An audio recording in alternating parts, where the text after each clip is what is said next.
माशाल्लाह ये बहुत बड़ा अच्छा इकदाम है, हमारे लिए एक सहूलत है।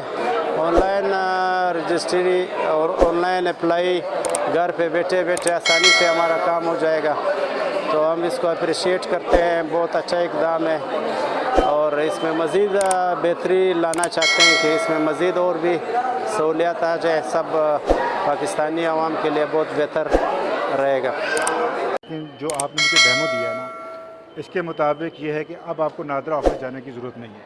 आप लोगों ने आईडी कार्ड रिन्यूअल कराना है, आपने फैमिली के रजिस्ट्रेशन सर्टिफिकेट बनाने हैं, उसको दोबारा अप्लाई करना है। यू जस्ट हैव क्लिक और 24 आवर्स आ जाएंगे। तो मेरा ख्याल है इससे बेहतर सर्विसेज मेरा नहीं ख्याल कि पाकिस्तान में कोई और डिपार्टमेंट दे रहा है कि जहां आपकी सर्विसेज आपके अपने हाथ में अपने मोबाइल में है। आपको किसी को कहने की ज़रूरत नहीं है, किसी दफ्तर में जाने की ज़रूरत नहीं है। ये मोबाइल है, आपके डॉक्यूमेंट्स हैं और जो चीज़ आपको चाहिए आपके हैंड में मिल जाती है। दिस इज़ ब्रिलियंट, बहुत अच्छी है। Thank you so much. Thank you.